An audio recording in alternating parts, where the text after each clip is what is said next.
Alexia. And I'm Griffey. And the goal of our final project was to create a polarimeter that would show the optical activity that would be displayed by chiral sugar molecules. So this is baby's first polarimeter. It's got a light source, which is an LED flashlight with 7 bulbs, a chamber with a removable space for cuvette, so we can change out solutions or change out cuvettes. We wound up actually just dumping it and then cleaning it and then adding a new solution because it's kind of a pain in the neck to remove. And then towards the end, we have 2 holes, so we can actually reach in. We can place in our polarizer, which is In there. in there? In there. In there. Can easily be removed, or relatively easily removed, and rotated. So as light passes through, we're able to rotate and then continuously take pictures with the camera, which is turned off at the moment. Oh, I really hope that.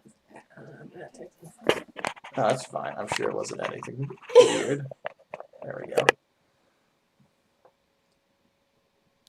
So we would take multiple pictures. Let me get that back on my page. So we could take multiple pictures. We would convert it into. Actually, we can probably switch this to my room. Our goal was to find where the images had their absolute lowest intensity so that we would know where the polarization plane had been rotated. So we uploaded each of the photos using the matplotlib library for Python, which is fantastic for image reduction. We then broke down each photograph into the 3 basic color channels, red, green, and blue. As you can see, they all have clearly different intensities. From there, we put each channel through a pixel mask so that only the fully saturated pixels are remaining. You can see here for the blue channel that there are saturated pixels outside of the source. This is due to the brightness in the blue light. In order to get rid of these extra sources, we segment the image so that it only finds objects that are continuous chunks of pixels of the same value, in this case only saturated pixels. For this, I think there's something like 6,500 different objects. Most of them are singular pixels, so we only took the maximum size object, which gives us our original source. So in order to prove that the sugar solution did in fact polarize the light, we devised an experiment in which we first did a control test where we passed an LED light through a fixed polarizer, which was here, and then into a blank cuvette, which had no solution in it. And then after that, it went through a rotational polarizer in here. And then in order to measure the intensity of the light over a variety of angles, we took a rotating piece and a piece of string. Because a vernier scale is incredibly difficult to design when you do not have a sufficient software that can make they can exhibit circular symmetry of lines. So we had to improvise with a very simple method. Yeah, so what we did was we took a starting position on the rotational polarizer and a piece of string, and then we measured the arc length and then used the ratio of arc length to degrees of travel in order to systematically rotate the polarizer in a way that we could get intensity measurements via pictures on our phone over a variety of degrees. While a bit crude and imprecise, it managed to work consistently, which is the most important factor of this measurement method. Yeah, definitely.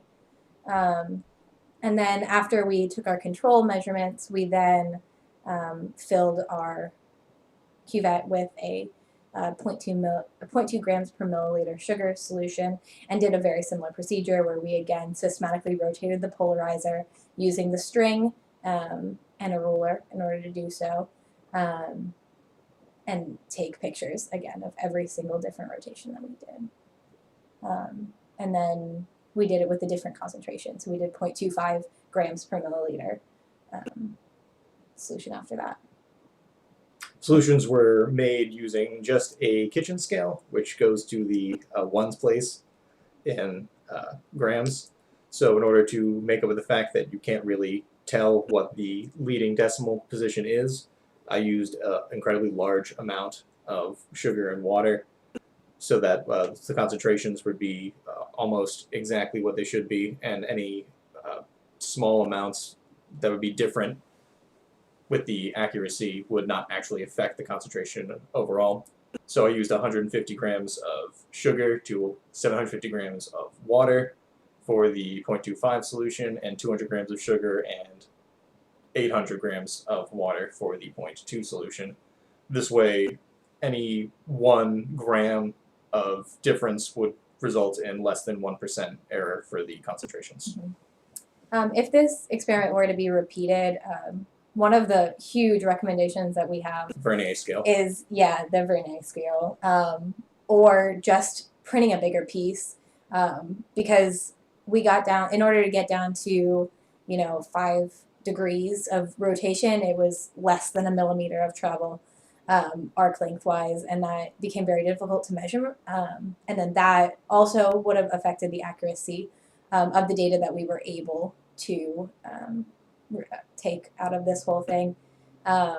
We estimate an error of around half a degree, just because of how we were measuring with the ruler. It only went to the 1 millimeter mark, so anything after that would be an estimate.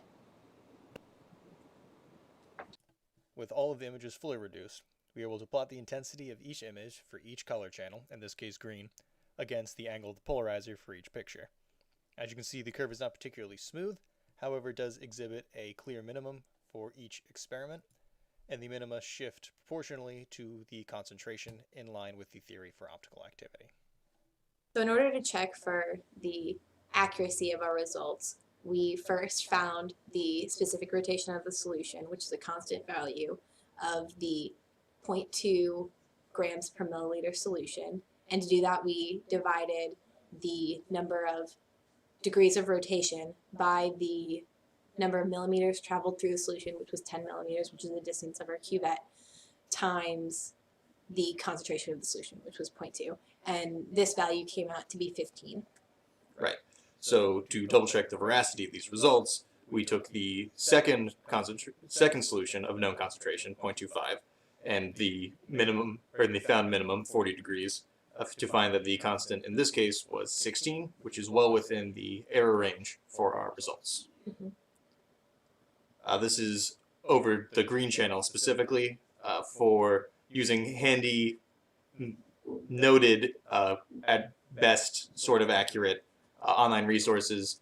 The 255 0 green value is approximately equal to 510 nanometers, and our temperature was 20 degrees Celsius. So those are both key factors for determining the specific rotation constant. Right.